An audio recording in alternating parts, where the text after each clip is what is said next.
going to study about colligative properties of solutions. Colligative properties are those properties which depend only on the number of solute particles, solute molecules and ions, and not on their nature at all.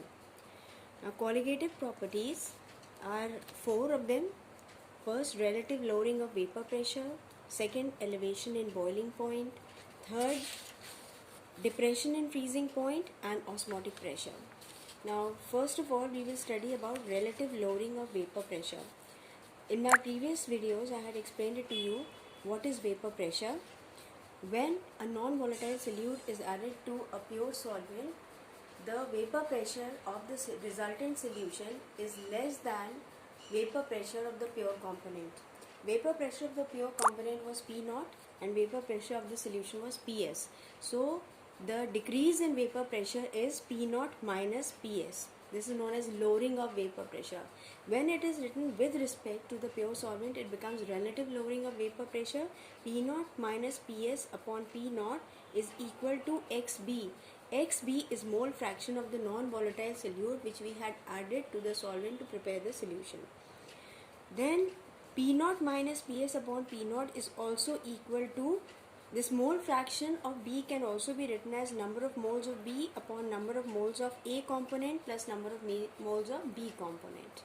From here we can also calculate the molecular mass of solute. How? Number of moles of B will be equal to mass upon molecular mass. So if we substitute the values of mass and molecular mass, we can also find out the number of moles, the molecular mass of the solute. Now, next is elevation in boiling point. What is elevation in boiling point? When we take pure water and then boil it, and then when we add a non-volatile solute like tea leaves, the boiling point of the resultant solution increases, and that is known as elevation in boiling point, represented by delta TB. Delta TB stands for final boiling point minus initial boiling point, and that is directly proportional to molality of a solution. This can also be equated as delta TB is equal to Kb into molality, where Kb is a proportionality constant and it will differ from one solution to the other, and delta TB is known as elevation in boiling point, molar elevation constant, or molar ebuloscopic constant, that is Kb, and can be defined as, for 1 molar solution M is equal to 1, that is delta TB is equal to Kb. So you have, from this you can define Kb or molar elevation constant. It is defined as elevation in boiling point for 1 molar solution. What is 1 molar solution? When 1 mole of a non-volatile solute is dissolved in 1 kg of solvent. Now, from here also we can calculate molecular mass of solute. That is Kb is equal, delta TB is equal to Kb into molality will be equal to Kb into, now instead of molality we can write mass of solute upon, this will be number of moles of solute, mass upon molecular mass. This will give you number of moles of solute upon mass of solvent in kg. If this is in grams, it has to be divided by 1000, so 1000 will go up here. So this equation is going to give us, from here we can find out MB, that is molecular mass of the non-volatile solute. Now the third colligative property is depression in freezing point. When we make ice cream, we have a freezing mixture, that is to ice if salt is added. The melting point of that resultant solution is lowered. So that is known as depression in freezing point. That is also represented by delta TF. Here the final temperature is going to be less than the initial temperature. So delta TF will be final minus initial, then that is also proportional to molality, or delta TF is equal to Kf into molality. Here Kf is again a proportionality constant, and that is known as molar depression constant or cryoscopic constant. Again, it can be defined as delta TF is equal to KF, or depression constant or cryoscopic constant is defined as depression in freezing point for 1 molar solution, right? So similarly, like for boiling point, we can also equate it here.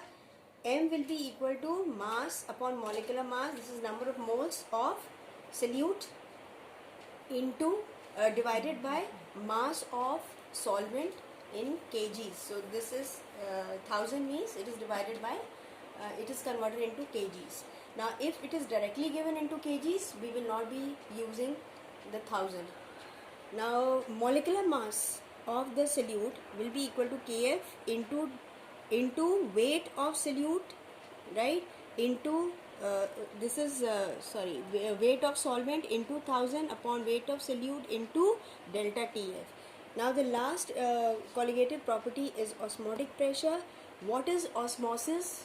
It is a movement of solvent molecules from its higher concentration to its lower concentration through a semi-permeable membrane. And an artificial semi-permeable membrane is cellulose nitrate. Now here osmotic pressure, there is difference between osmotic pressure and diffusion.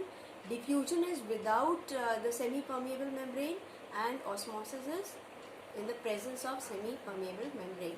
And it is generally the movement of solvent molecules. The solute molecules do not move through semi-permeable membrane. So it is always defined with respect to solvent molecules. Now here osmotic pressure pi is equal to CRT. Pi is osmotic pressure, C is concentration in moles per liter, or we can call it molarity of the solution. Then R is your universal gas constant, and since it is in terms of pressure, the value will be 0.0821. T is temperature on Kelvin scale. Now pi is equal to N by V. N by V gives us moles per liter, that is molarity, into R into T. Now here number of moles are mass upon molecular mass, and if we substitute the value, we can calculate molecular mass of solute as weight of solute upon weight of solute into R into T divided by osmotic pressure into the volume of the solution in liters. Okay.